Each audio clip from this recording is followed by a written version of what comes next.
And as a first interview, I decided it would be an excellent idea to have the founder of Cardano, the CEO of IOHK, a global company, to come on, as well as a fellow Canadian, Peg Peters. He's the executive director of the Run for Water charity in Ethiopia. So I feel like this is going to be a very excellent organic conversation, and let's dig into it. Awesome. All right. Thanks, Jamie. No problem. Thanks for joining. All right. So I'd like to start us off with a question, I guess, directed towards Charles, if you don't mind, because this is Cardano related. Would you mind briefly introducing Cardano, third generation blockchain, and the importance of interoperability, scalability, and sustainability? Yeah, it's a good question, and it's one I answer a lot in a lot of introductory interviews. And so I've gotten the script down, I think, almost to perfection. And so the game I try to vary the answer a little bit so it stays interesting and fresh. I've been in space a really long time, since 2011, and professionally since 2013. I've been full time in the cryptocurrency space, and I've witnessed 3 generations of cryptocurrencies now. So the first was Bitcoin, and what we were trying to solve was just this concept of decentralized money or decentralized value. So kind of like saying, hey, what the internet did for information, could we create a protocol that can do that for value? You could just magically teleport this digital gold, almost like an email, anywhere in the world with no counterparty risk and no centralized clearinghouse or something like that. And for over 30 years, the cypherpunk movement chased that, and they came up with all kinds of cool protocols like DigiCash and Bcash and BitGold and so forth, but they never quite got there. And then suddenly there was this magic moment with Bitcoin where it did. And then with all things that are wildly successful, what happens is you start criticizing them and saying, wait a minute, it doesn't do everything I want. The iPhone was huzzah. And then you say, wait a minute, this iPhone is missing a lot of stuff. We need more stuff. So in 2013, we said we'd like Bitcoin to do more. And so we created Ethereum. And that was like when JavaScript came to the web browser. Suddenly you could have Amazon and Facebook and YouTube and all these cool things. And that was really the second generation of cryptocurrencies. And there, suddenly you could do ICOs and issue tokens, and you could do DeFi and all these other cool things. And it proved out that it's more than just email for money. Suddenly you can now talk about potentially running an entire economy on a cryptocurrency, on a blockchain as a backend. But these systems, both Bitcoin and Ethereum, do not scale. They can't really talk to other systems. There's over 8,000 cryptocurrencies and dozens of legacy financial systems. And also there's a big issue of governance, sustainability, who pays and who decides.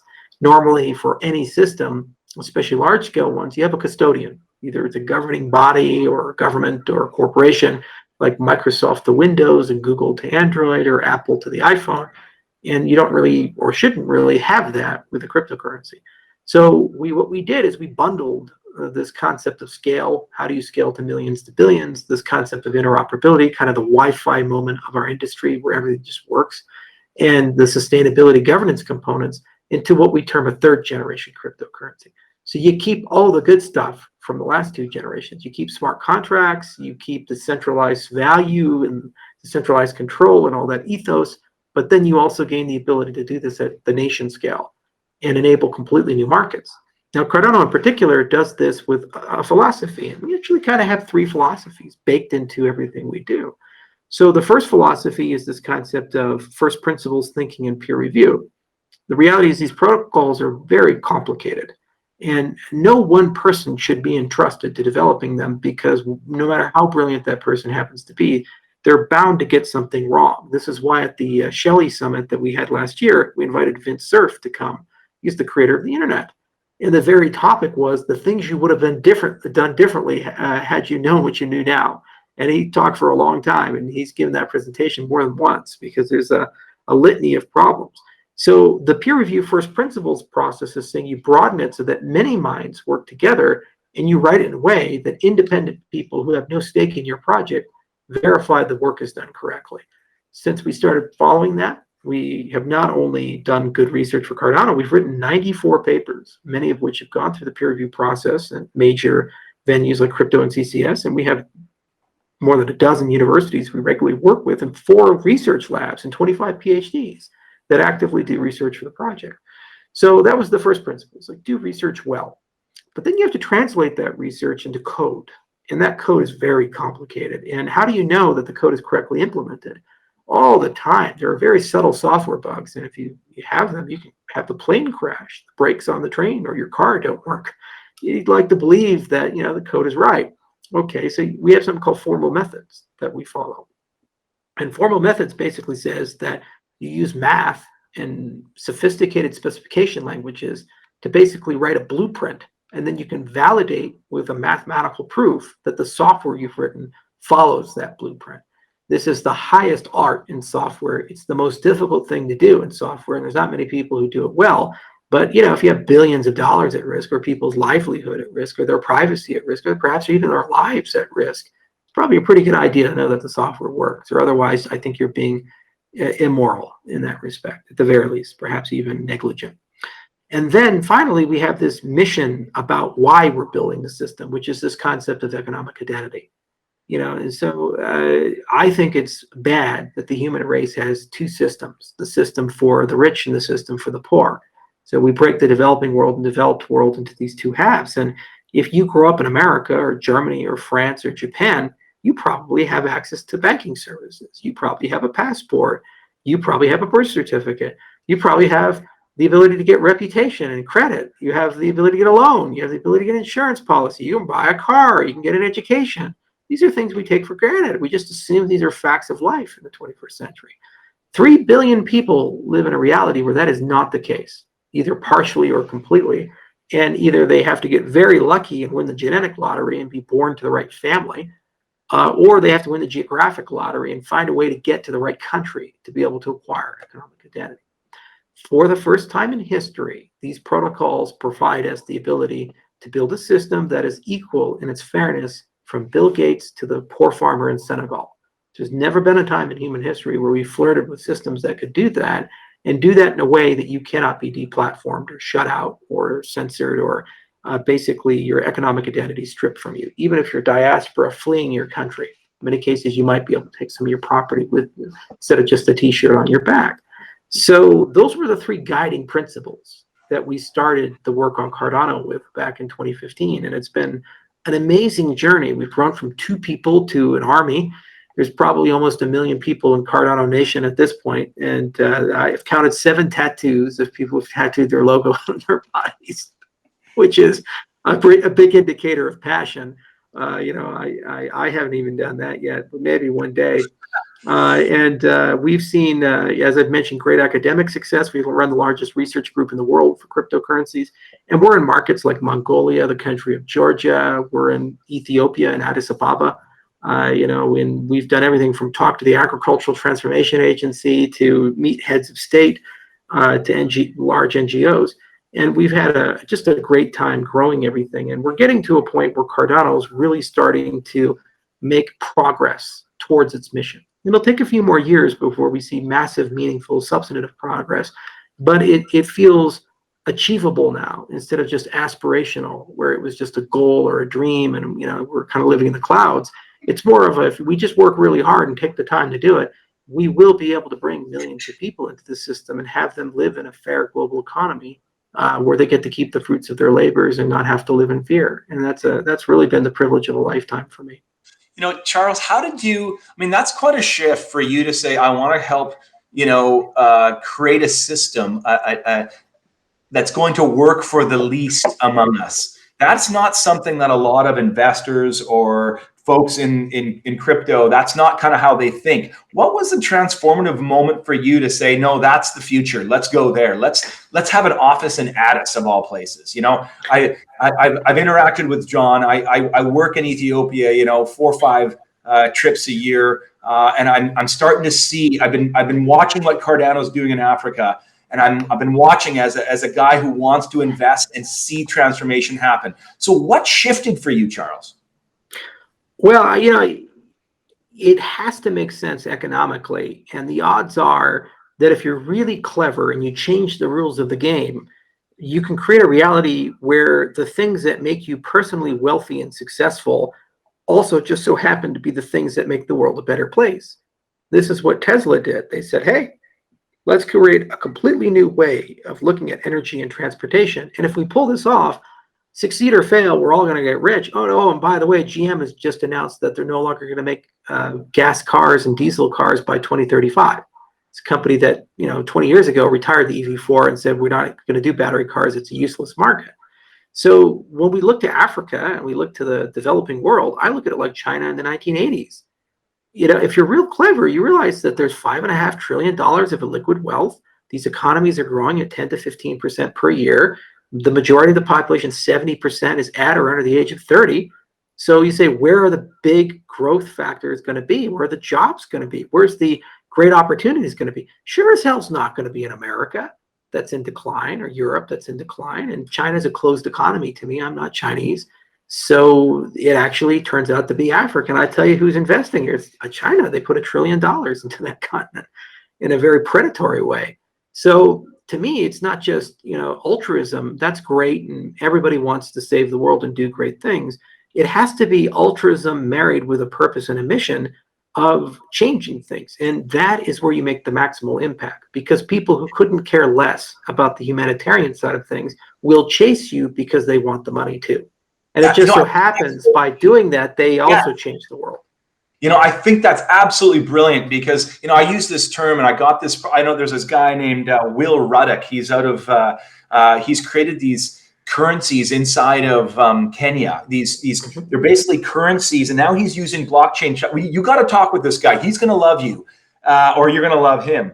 But he talked about this humanitarian infrastructure that blockchain can be, right? It's just a tool, but it's a tool that has the power to transform millions of people's lives, right? I mean, my dream is actually that charity money in our planet starts kind of fading away as investment dollars increase into Africa. And the last mile, it's that, how do we get the money into the farmer in the village who doesn't have access to a bank account?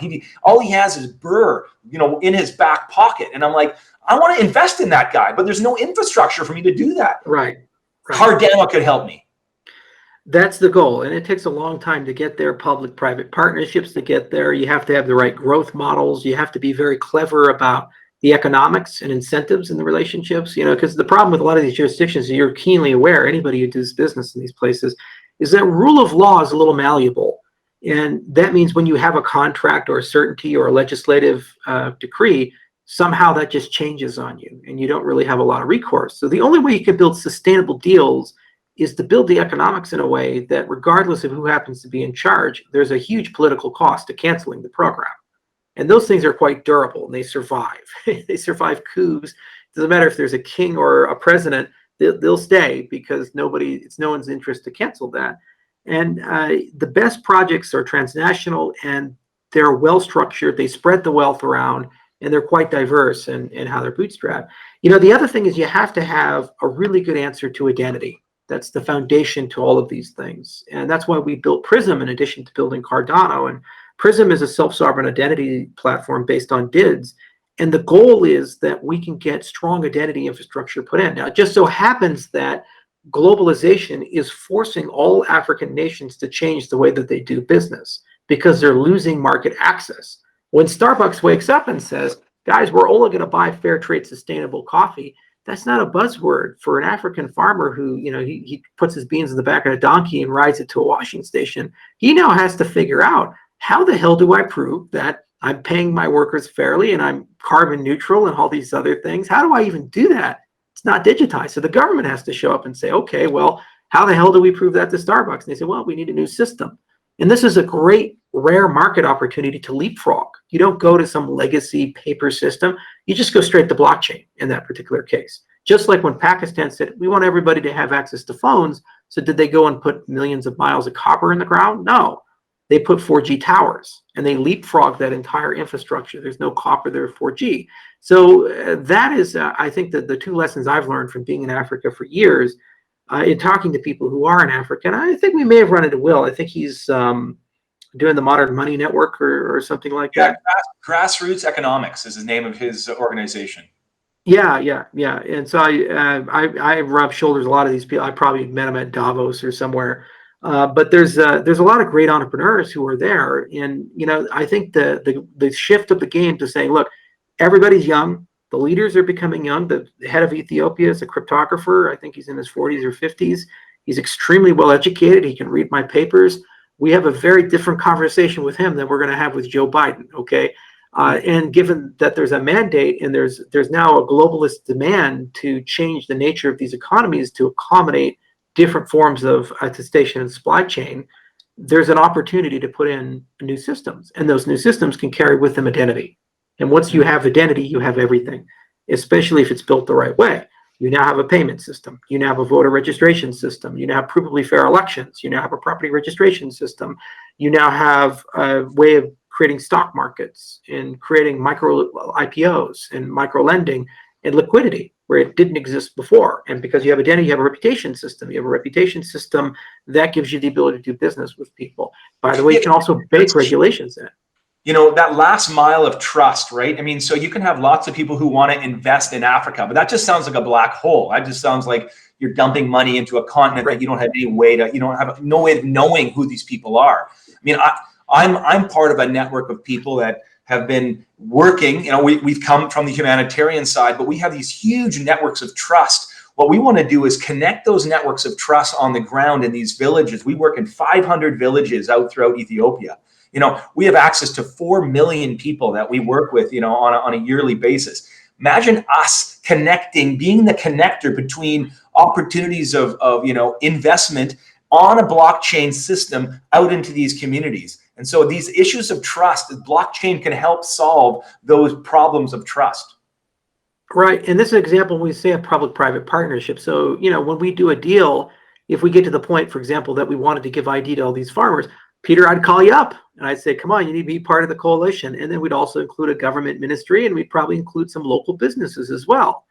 And even though we'd make less profit from a setup like that, it creates a resilience and durability, and also gives you domain expertise that you need to actually get it done.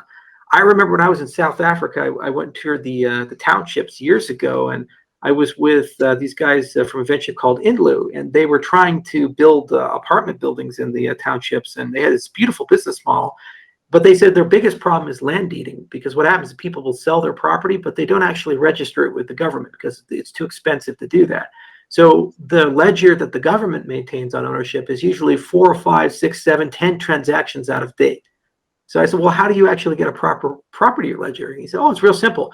We call it the granny network. So we go to the oldest woman we can find in the township. We ask her, like, what's the real story? And then we go and ask a few more grandmas. And then at some point, we get a consensus amongst the grandmothers of who actually owns what the gossip is. And usually it matches, but if it doesn't, then we dig a little deeper, and then usually the grandmothers are right. So, that kind of domain expertise about who are the keepers of truth in a community is something Inlu developed the hard way, because they happen to live there and they happen to have done that for 5+ years. And that's what we try to aspire as we're putting these deals together and doing these things. And of course, it's always easy to start with the big cities like Addis Ababa because there already is something there. But near and dear to my heart are the smallholder farmers in these places, because they're not only opportunity to really make a maximal change, but I think you can actually create great financial products, especially in microfinance there. If you give a fertilizer voucher to somebody and you triple his income, it's very easy to sustainably charge a 15% interest rate on that. But it's a microloan. It's only like $100. But what if you could take 1 million of them and bundle them together and put a sovereign guarantee in case they default? Then you could create a multi-billion-dollar financial product with a 15% yield.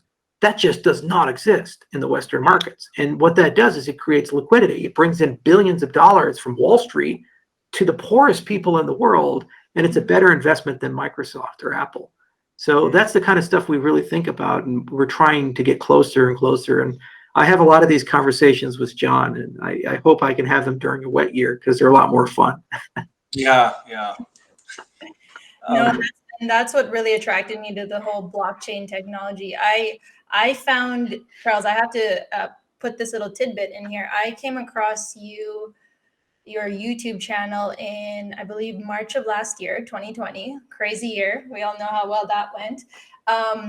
My husband actually we started looking into blockchain. We started looking into Bitcoin, and then that led into Ethereum. And then my husband was like, I just found something. It's called Cardano. And he tried explaining it to me, and we both couldn't fully grasp it at the moment. It takes so much, it's so much information. But we started watching your AMAs, and that was when I think you only had a few thousand people watching you at the moment. It wasn't very many, but it started growing and growing, and we saw your passion for helping the developing world. And that's what really drew us in, is the point that you found a solution to how to bridge these two worlds together. And that's what really drew us in. And that's essentially blockchain technology. It's an engine of trust, and trust is going extinct in this world. Nobody trusts anybody anymore. Yeah, faith in institutions is decaying at an all-time rate. Yeah. Yeah, and it's funny you say about land deeds. I was born and raised in the Philippines. Right now, my grandma, she's older. She's very old, actually. And when someone passes away in a country like the Philippines, it's not guaranteed that their will be honored. Like if she's wanting to give property to my dad, or so forth. So she had to buy the property and already put it in this person's name before passing, just because that's the only way they could do it. That's the only way they could secure it.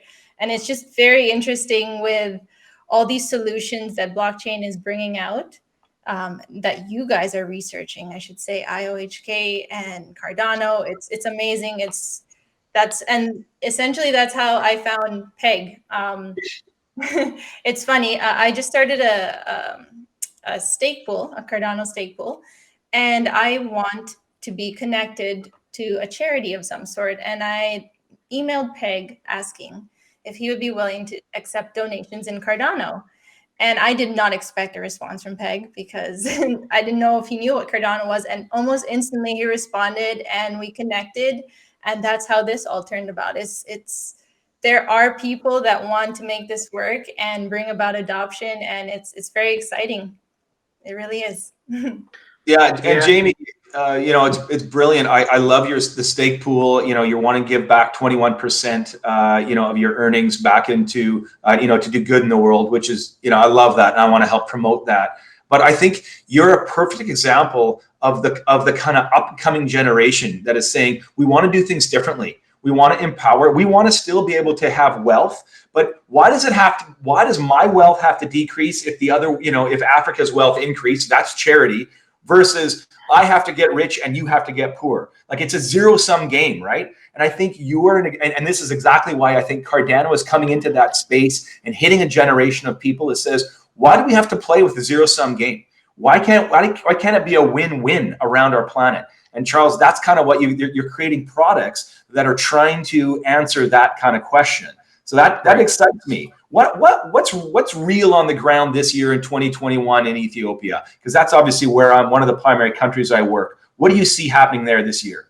Yeah, so we've run into our fair share of frustrating contractual efforts. Like we had this beautiful deal set up that we were negotiating with the Agricultural Transformation Agency, and I went and had dinner with Khalid Bamba, the CEO, and everything was ready. And then we go through the tendering process, and we actually lost it to Kofia. And we actually underbid that contract, where we would actually lose $5 for every dollar we put in. We still lost it because someone underbid us. I guarantee you what's going to happen is they're going to have a problem delivering for that price point. So there's a lot of that. And, you get used to that in Africa, that there are for every step forward, 2 steps back sometimes. But we actually have several that we think are going to go through that could be in the multi-million person range, deals that are going to close this year. It's just we're waiting for us to get to that threshold. And I've become a little bit more skeptical with things. Even if I have something signed on the dotted line, I wait a little bit, just to make sure that that's done. So what we're going to do is take the entire Pan-Africa strategy, not just Ethiopia, but what we're planning on doing 2021, all in Africa, and put it to a special edition of the Cardano 360, and we're going to call it the Africa Special. And we're going to go through all of our relationships we have, like with World Mobile and Ice Addis. I'm friends with the Ramaphosa family, and we do work with Tumelo Ramaphosa. He has a great venture called StudX, and there's a lot of little stuff like that across the continent. And it'd be really cool to kind of showcase snapshots. Now, in terms of This particular deal, once we get it through, it's going to mandate a fairly substantive presence in Ethiopia because part of the contract is denominated in bear. And as you know, there are capital controls, and obviously we can't expatriate it, so you got to spend it there. So we're building quite an office, and we've partnered with SingularityNet, and we're going to share office space with them. They do some AI stuff that we think could be very promising when we start talking about reputation management with identity for credit scoring. And this particular deal is in the identity space. But I'm very ambitious about agriculture. In fact, I've been inculcating and incubating a lot of agricultural plays in Wyoming with a partner called Beef Chain, where we actually have the first USDA approved blockchain product, and they can put cows and other things on a blockchain. It'd be really good to take that and bring that to Ethiopia, because there are a lot of problems in those supply chains. I mean, you see those open air, unrefrigerated beef markets that they have in Addis.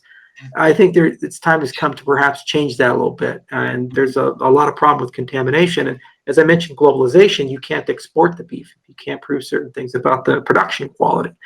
There's also issues in the apiculture business where there are stuff that they do for beekeeping is in the 1950s. They throw away the wax. They should be selling it. There's dozens of things we've seen. The ATA, for example, focuses on 14 different crop types for the 15 million smallholder farmers. They exclude coffee because they don't want to end up dead in a river. Just looking at teff production and looking at honey production, I think a lot can be done there. And so ag tech is definitely going to be a high priority. Financing for mechanization in ag tech is definitely something I'm interested in, especially if we could create some local production of agricultural equipment.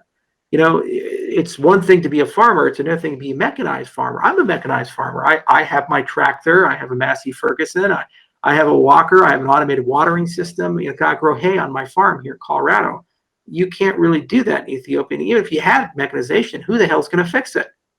Because there's just none of that supply chain there. So one of the things I'd love to do is do a 360 analysis of how do we upgrade the smallholder farmer and get them not only the credit they need to upgrade their farm, but then build the requisite ecosystem to actually mechanize the country in a very sustainable way. That would be a great 5-10 year project that we could do, and we could put blockchain every step of the way in that. And so that would be a very nice Cardano backend. It's just a question of where to base things. I mean, we were delayed a little bit as well by the Civil War and all the instability that was occurring. I mean, it's like really hard to get time with ministers when there's a pandemic and a war going on. It's like, okay, all right, yeah, we'll take a little bit of a break. But you know, honestly, John is an incredibly ambitious guy. You just get the sense that he's trying to build a resume to be a prime minister at some point in his life. So he really wants some big wins, and I admire that.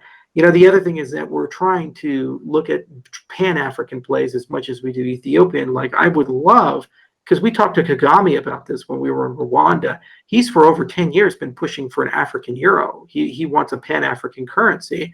He thinks that's one way to be competitive. And actually, most of the central banks in Africa are non-BIS. So that's a big deal for them. Well, how would you put together a Pan-African currency? A cryptocurrency would be a perfect way of doing that. There's a lot of CBDC plays that we can do. And we've been contacted by 7 central banks for pilots for CBDCs. They weren't ready, and the expectations weren't quite ready yet, but we think we could do something cool there at some point. And actually be really cool to roll a UBI component in as well. Because what you can do with a CBDC is you can have a sovereign wealth fund, and then you can do a dividend to your people from all the transactions. And there's wealth inflow because external actors are using the currency and generating transaction fees. So these are the kinds of things that we're looking at, you know, modernization of laws, modernization of infrastructure, being able to take best practices we're seeing in the American academies and American processes or European processes, and then bring them in. But what's really important to me is local control. It would be a very bad deal if we own everything. I would much rather these be owned by co-ops and local actors. And what we're doing is just putting the technology in and being part of the coalition. And I think the local people in that. If this is about, again, more ownership in the global, north, then it's just all you're doing is reinforcing the same structure. I think what we're trying to do is to say, how do we create an infrastructure whereby we can create a thriving middle class? You know, like I say, we've done water charity for 14 years in Ethiopia, and our goal is that we create businesses in Ethiopia that are building water projects in their own communities, right? I want them to be building their own schools. They want that. My Ethiopian partners say to me, Peg, I can't wait for the day we don't need foreign aid. What we want is investment. You know, we want investment in businesses, and we want to have ownership. And your system is going to maybe create the infrastructure for that to happen to the guy who doesn't have a bank account, who doesn't own his own land, so he doesn't have any way to get a loan for, you know, your George Massey for George Massey tractor versus my John Deere tractor, right? So yeah, no, it's this is pretty exciting times. And by the way, I really want to disrupt the farm equipment business, because this whole right to repair thing is just somehow forgotten, and they're starting to be like cloud tractors, and you can't even repair your own equipment. It's really pissing me off, man. So I would love to 3D print some of that hardware and bring it out there, and then create local supply chains and local manufacturing and mechanization. Actually, a lot of governments would be quite keen for that approach. And so I think there's a lot of leapfrog potential, but, you know, one thing at a time. And part of what John did is he had a continental view, and he spent a year just traveling throughout Africa, end to end, French Francophile countries to English countries and otherwise, and building relationships and getting to know people. And then I went to Africa, and I spent a huge amount of time traveling too. In fact, right before COVID, I was going to go on a tour from South Africa to Uganda, to Rwanda, Tanzania, Ethiopia, Nigeria, and Kenya, all in one trip. And we were going to meet heads of state all along the way, and it was going to be great. I was actually going to buy a soccer team while I was there in Uganda, the Jinja Hippos. But anyway, you know, they'll still be around, so we'll pick them up next time. But it's actually a surprisingly good investment. Very little money, and I felt it would be really cool to do like a Pan-African crypto league, and we could actually create an advertising token for the teams, and I could convince all the other crypto CEOs to buy teams, and then I could play EOS and Tezos and always win and be lording it over them. But you know, it's a good way to bring millions of people into the ecosystem and actually show things like non-fungible tokens, and show things about how to do concessions and advertisement and proper collection of tax revenue and these types of things. So outside of the vanity play, it's actually a very cool way of low tech, low skill, introducing a concept to an economy in a very friendly way. So, you know, the little things like that we were planning. Pandemic plus other issues kind of delayed it, but we're still here. We trained a whole cohort of female programmers in Ethiopia and Uganda. We have an office in Addis, and every day we talk to the governments. And at some point, we'll be able to announce a very large flagship deal. And then that's a growth deal where we can just keep building from it and building from it. And if it takes me 10 years, it takes me 10 years. I'm a young guy, 33 years old. I got a big company. I can be in this game for a long time. It's going to be fun. But what really matters to me, the business models. You know, as you said, it's so important, sustainability. It's one of those teach a man to fish type of deals instead of giving him a fish. And so we're really keen to make sure that whatever we do, it's sustainable, and it's going to result in competition and external investment. And I don't have to be the market leader. I'd be more than happy being number 3 or number 4 in the market if 1 and 2 and 3 happen to be following the same set of values that we brought in, and it results in the creation of local jobs and wealth and sustainability in those economies. That's what matters more to me. You touched on non-fungible tokens there, and we do have the Merry Hard Fork coming up. Would you mind explaining to people why native assets are such a big deal and why we should be excited? Because it really is a big deal compared to Ethereum, what they've done with ERC20 tokens. Do you mind touching on that a little bit? Yeah, that's a great question. So first off, it makes no sense in an age of ICOs and tokenomics to treat tokens issued on your platform as second-class citizens to the primary currency. So you have Ether and then ERC20, and then ERC20 is a smart contract. So it's not treated like Ether, it's treated like a smart contract that just so happens to have a token, but then that token, you have to build a whole layer of infrastructure on top. And that means that you don't really get to use all the clever hacks and tricks that you build for Ether. So what we did is we said, why don't we treat all tokens the same? So when you issue Charles Coin and you have ADA, Charles Coin inevitably will be able to use the same systems that ADA can use. So right now, ADA uses Catalyst, the governance system, and you can vote with it. Well, when you issue your token, you might want to have a governance system for your token. Let's say you're doing like a benefits company, you've issued a security, and you want to do shareholder voting of, where should we put the excess profit of the company? Where should we donate it or spend it? Well, wouldn't it be cool if you get to use ADA's voting system for that? You don't have to rebuild a whole governance stack in your own voting system. Because right now, like MakerDAO, for example, they got short squeezed back in March when the markets collapsed in last year. And then suddenly all these class action lawsuits happened to the foundation because people wanted a refund. They're like, and they said, boy, we should really decentralize. We should get rid of this governing foundation. How do we build a DAO? Like everybody in DeFi is asking how to do that. Well, would it be nice just get that for free? In addition to that, the larger tokens, eventually the goal is to allow them to pay their transaction fees instead of an ADA, to pay their transaction fees in the token itself. So it's almost as if you have your own cryptocurrency. You just don't have to worry about the decentralization and security because you get all that for free. And if you're a stake pool operator, you actually now have, instead of just ADA as a revenue stream, you have the transaction fees of all those things that are in the portfolio. So imagine having like an ETF in the entire token ecosystem for your cryptocurrency. So that's the goal, and Mary is a major step forward in that you can start issuing tokens, but we'll be upgrading and adding new features and capabilities. The other thing is, because it's treated the same way as ADA, it's trivial to make Ledger support and Trezor support. So at some point when you issue a token, it's going to be very easy for you to go and get on Ledger Live and these other things once we're in that ecosystem.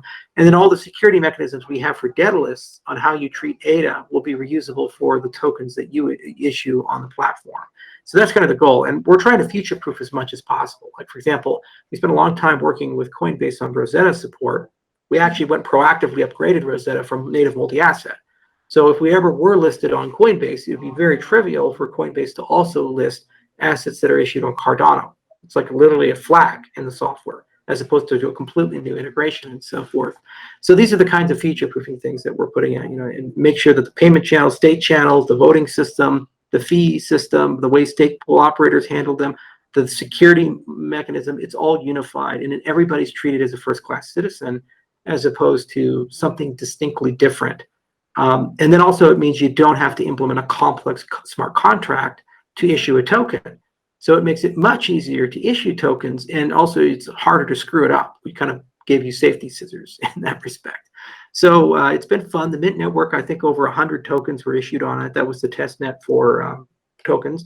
And this is the first part. Spending policy will come with the last hard fork. So that'll allow you to do things like issue stable coins and complex tokens and these things. But right now you can do utilities, loyalty points, airline miles, these types of things for the first hard fork. And then the next one in the second quarter will allow you to do complex stuff. So like the Celsiuses of the world and these other things. So very exciting. And I'm glad we finally got it out. And it's also very scalable. So all the scalability things that we've put in to accelerate Cardano, they also apply for all of these tokens as well. They transact on the same rails. So it's much easier to scale native assets with extended UTXO than it is to scale ERC20 with Ethereum style accounts. So we future-proof that as well. Mm-hmm. Yeah. You mentioned extended UTXOs. Do you mind if we touch on Ergo a little bit here? Sure. With, Ergo has their AGUSD. I don't know if I'm pronouncing that correctly. Yeah, AGUSD. Yeah. And so what does that bring to Cardano? I know Ergo brings a competitive advantage to Cardano. Could you expand on that a little bit, or? Well, Ergo is kind of an interesting project. So Alex Chirpino is an old friend of mine, and he did he was first in the NXT community. So we were competitors at one point, and I was doing Ethereum, he was doing NXT. And actually, frankly, if NXT didn't have the community fracturing, I think it'd be in the top 10 and a major Ethereum competitor. In fact, they could have potentially front run it because they were ahead of the game on a lot of things. They kind of had this native asset idea. They were first to market with some variant of proof of stake. They had this idea of automated transactions, which was kind of like smart contracts. And they were building everything in Java, and they had high development velocity. It's just the community couldn't hold together, and it fractured into Crypty, and that became Lisk, and then Waves came out of it, and then Alex went and created Scorex, and so it just led to a lot of projects. So when Scorex was floating around, this was back in 2016, I reached out to Alex and I said, "Come to Latvia, let's talk about it," because I was in Latvia at the time for stuff. And he flew out and we talked about it. And we started heavily investing in Squarts because we really liked it as an architectural play of separating how the network and transaction and consensus layers work. And then he worked at my company for a while and wrote papers with us, and really fun guy to work with, him and Dmitry Meshkov, and a friend of his who's a physicist out of Moscow. And then at some point he said, yeah, I want to go launch a cryptocurrency. I said, well, go do it then. And so he spun out and created Ergo. And it took him about 2 years to write all the Ergo code and bring it out. And it has a lot of great ideas. It has kind of its own version of extended UTXO. It has its own asset standard. It has something called Sigma protocols for smart contracts. And actually, it's the only non-outsourceable proof of work system. So there are no mining pools in Ergo. It's a proof of work system without that. So really a technological marvel in many respects. And it reflects about 8 years of knowledge that Alex has amassed as both a researcher and a developer. And it's written in Scala, super concise code. And it blows my mind that the market cap is where it's at. It should be a top 10 coin or a top 15 coin. But, it shows you that marketing liquidity matters just as much as the research. And Macaulay is learning that with Algorand. So anyway, because they have similarities to what we're planning with Cardano, we do things a little differently. But there's enough similarity. We're actually using it as a beta test for some of the concepts that we're going to be bringing to Plutus when the Plutus testnet comes out. The nearest analogy I can give you, a long time ago, I'm old enough to remember that Microsoft, when they were going with the Xbox 360, they needed a development environment for the Xbox 360. And so what they did is they actually put the largest order of the time of PowerPC Macs, because it turned out that the PowerPC that was in the Macintosh was very similar to what they were doing with the Xbox 360. So they could write Xbox software on Macintosh computers. So that's basically what's going on here, is that we're kind of using Ergo as our version of Apple in this case to beta test some of the launch software that we're planning for Cardano. And when the Plutus testnet comes available in March to April, then we'll be able to take HUSD and these other products and put them on and stress test Plutus with it, and be able to bring it to market in the second half of 2021. Nice. Thanks for touching on that. All right. Peg, do you have any questions for Charles that you'd like to ask? Well, I mean, mine are, you guys went deep into the woods there on that kind of stuff, which is beautiful. I mean, that's your audience. I'm a bit more new to this. We were able to work with an organization to drill a well using Bitcoin last year, and that was kind of, we just said, hey, if you want to do good with your coin, we'll take it. And we still had to convert it into fiat when we got onto the ground in Ethiopia, obviously, but it was really cool to celebrate on the ground with a group of 10,000 people around me as we hit water, and these people were drinking water for the very first time. And I could say, this well is because people wanted to give back, from what they had gained in great market share from Bitcoin. But to me, that's a great little start. What I'm more interested in is the kind of, again, the more robust blockchain technology that could, not just here's a coin, we're gonna buy something with it. I'm interested in the technology to get the farmer access to the, as you talked about, Charles, the vouchers for fertilizer. I want to get him access to insurance when his crop fails on the 4th year, and now his family doesn't eat. We can create products that help him get through that year, right? So, particularly when you do it en masse, when you have, as you know, 115 million people in Ethiopia, right? 90% are almost farmers, subsistence farmers. Right. Very small group are, in Addis compared to where people live.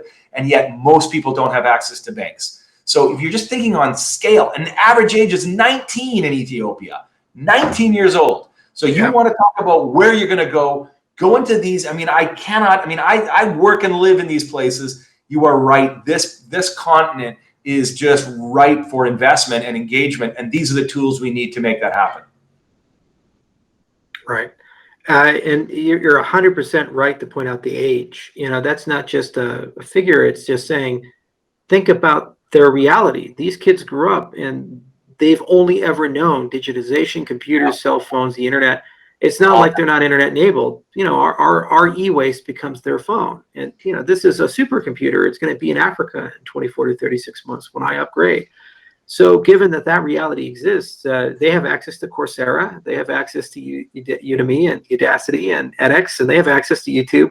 They can get a Harvard education for free now. And they are, by en masse. And so this is a population that's self-educating.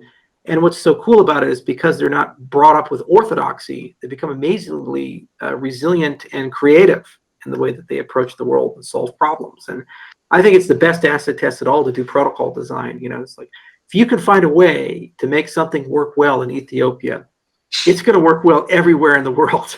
This is great. It's so much fun. And it's not the only market we're in. I mean, we're also in Mongolia.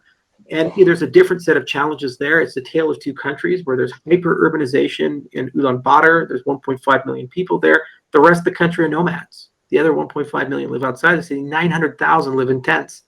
So, wow, it's just like tale of two worlds. 30% or more of the medicine in Mongolia is adulterated.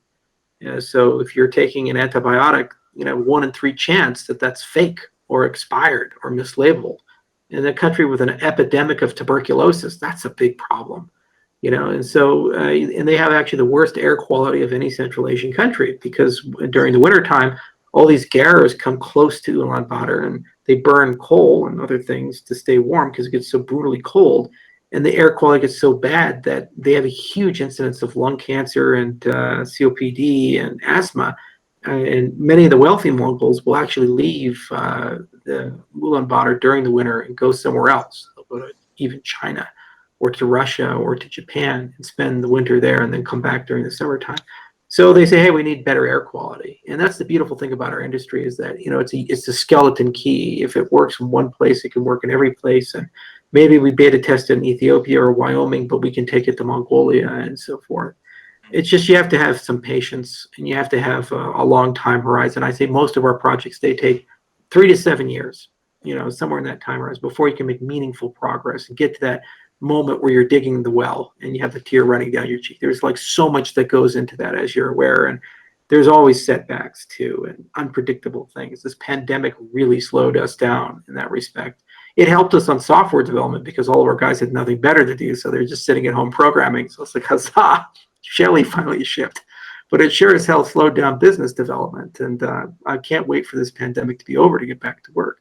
But I mean, even the pandemic creates business opportunities. For example, all these people say, how the hell do we vaccinate 1 billion people in Africa? We've never been able to do that in all of human history for anything, so how the hell do we do it for COVID? There could be a really good opening there for blockchain technology, because if you don't, COVID will continue coming back year after year after year, mutated to new strains, which we don't have resistance against. And then we're back in this all over again. So the only way you get rid of it is vaccinating everybody. Yeah, and I think, Charles, your point right there, people we often live in these silos where we think this is, I'm in Canada or I'm in the US and this is, my issues. We are in a global world, and the pandemic has woken us all up to say, you think you can get rid of the virus just in your little kind of community? No, we're a global people, and we have to kind of invest everywhere if we want to deal with the virus, right? You have to say, we got to eradicate it everywhere. It's not going to go away if we just fix it in your town. That's the same principle when it comes to, economics, and it comes to, how do we, bring the wealth up on our planet? It's you have to bring it up everywhere, not just in your own little backyard. So I think the pandemic is teaching us what it means to be global citizens, and I'm really excited about, the possibilities of what our learnings can be from, the pandemic, and translate that into investment and a positive economic upturn in Africa. Yeah, we got to get out of this thinking of, if I'm doing well, that's all that matters. It's not a just and moral society unless all humans are doing well, and we all rise together. We have to find a way to get there somehow cognitively. It's very hard. We're not genetically wired for that. We're built for tribes, and so to get to like one common tribe of a common humanity for everybody, that's a lot of mindfulness training. Yeah, man. I love that you're even aware of that. We started the conversation with that, Charles, is that, who we are, it really starts in here, right? Do we have access to who we truly are, and do we know ourselves? And I love the tribe that you're creating with Cardano, right? Jamie, you and I just met recently, And I just love that you're, here you are, a fellow Canadian, you email me and you say, hey, I'm starting this stake pool and I want to give back. And I thought, what a cool, what a beautiful, idea you have here. And I love the tribe. You talk about tribe, this tribe that we're building with Cardano that says, these are our values. We want to help empower the people who don't often get empowered. So really, really exciting. This is really cool. It has been. And by the way, Jamie, I have a Filipino connection. My uncle is actually married to a gal from the Philippines. I grew up in Hawaii, and there's a huge Filipino population in Hawaii. So I fell in love with the food. I gained way too much weight from the bread. And I've been to the Philippines many times, mostly in the Northern Islands, but do have a personal connection to Mindanao and Cebu. Cebu is beautiful. I'm not very far off from Cebu. Charles, I know we don't have much time left, but would you, I do have one last question, and it's regarding your principles. How did you get so principled? I understand no one is perfect, but it's obvious that you strive to be a man with strong principles. How do you get up every day with all this negativity around you, all this bullying, these false false articles about you? How do you get up? How do you stay so principled? Or how did you get so principled in the first place? Well, it's actually surprisingly easy about the negativity, because most of the people who are criticizing, the best mental crutch you can use for that is that they're criticizing a fake person. They've invented, internet Charles, and that's a fictional character. It's like there's books like Into the Ether and The Infinity Machine, and Into the Ether in particular. I come off as a raving mad sociopath. It's just like, wow, okay. And you say, well, but no, that's not a real person. It's just a fake person that, that an author decided to create, and these people create. So empathy helps you tremendously. You try to understand, well, why does that person have that position? Put yourself in their shoes and understand their information asymmetries. They don't know me. They didn't interact with me. Just the other day, we ran into a tuffle with Cointelegraph, where apparently the managing editor of Cointelegraph has held a 2-year grudge, unbeknownst to me, because he thinks that I yelled at one of his journalists at Consensus back in 2019.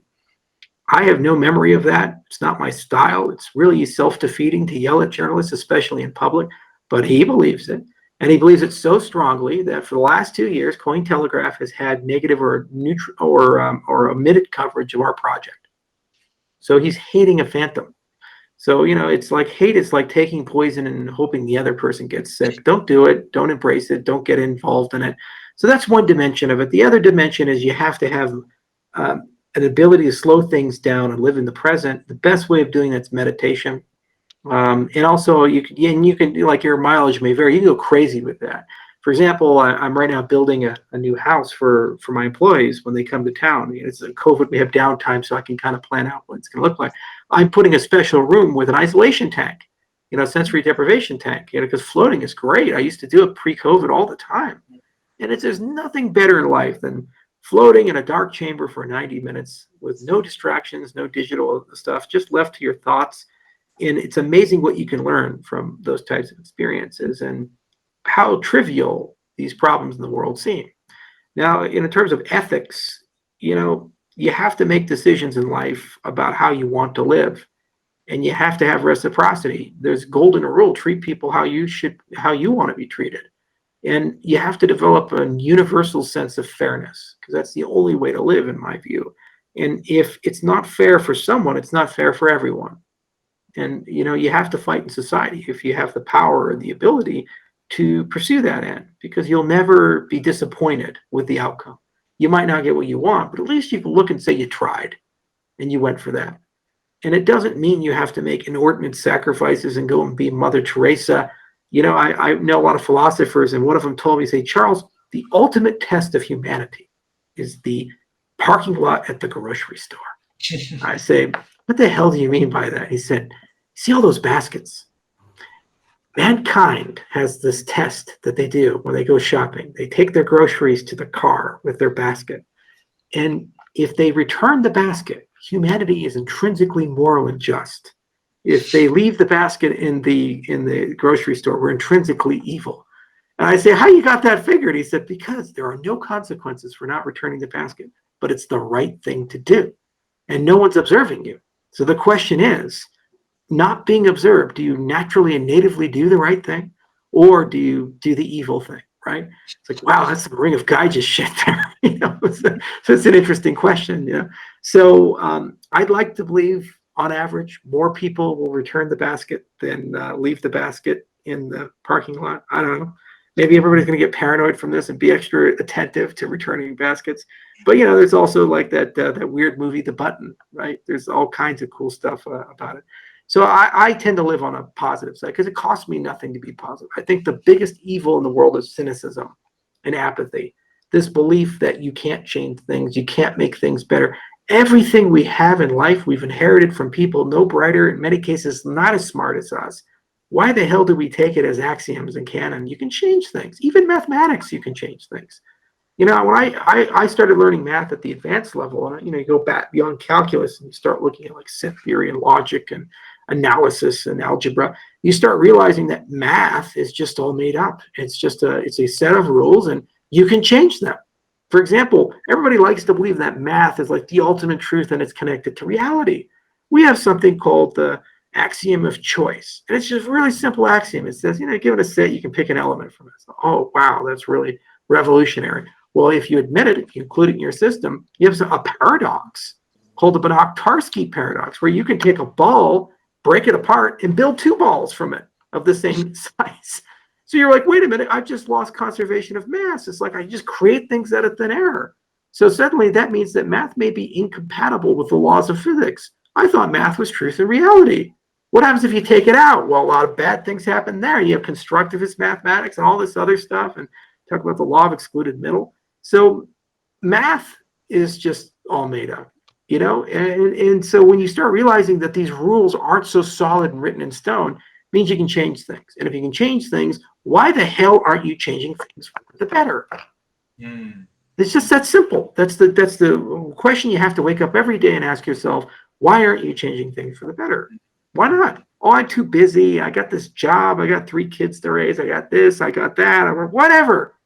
Great. We all got problems. There's the dude who woke up with missing his legs and his penis doesn't work. Yeah, he's got more problems than you. Okay, so don't give me the sob story. Whatever sob story you had, there's somebody who's worse off than you. All right, and he did more than you, or she did more than you. Okay, there's the gal who's the widow with 7 kids, and she found a way to get them all to Harvard. Okay, so don't give me that. Find a way to be better. Find a way to do better, and find a way to return the shopping cart, whatever the hell that shopping cart is. I love that. I think that echoes really well. And I think this is great for the Cardano community to hear, and for anybody that's in the world today. This is how we get change. This is how we do things. This is how they should be done. We should wake up with that in mind. Peg, would you like to add anything in before we? Well, no, I just want to say thanks to both of you for for the work you guys are doing. Jamie, for reaching out, and I'm excited about your stake pool, 2180A, for your subscribers and for your folks. I love it, and I wish you all the best, Jamie. And I'm going to be obviously pushing as many people to your stake pool as possible, because there's a vested interest in us being able to take some of those benefits and actually put them into social good in Ethiopia. Our organization doesn't have any overhead. We're really lucky. We've got a couple of benefactors who cover our overhead. So all that stuff can actually end up helping the farmers. And particularly, we work with women and girls who just want access. I love what Cardano is doing. They're training women to code. And they had a whole group of women coders, John was telling me, using Haskell, training these women. They'd come in sometimes 2 hours on a bus into the city, code all day, and then have to take a 2-hour bus trip out of the city. I mean, that is dedication, but I love that it's about how do we invest in these young women who are going to change their country. So I thank you, Charles, for what you're trying to do here, and I just stand alongside both of you. So thank you. I think as a people from different walks of life, we can agree we are trying to do something good in the world here, and I'm excited to be part of it. Thanks again, Charles, for the conversation. Yes. Oh, so much fun. Thank you, guys, and thank you, Jamie.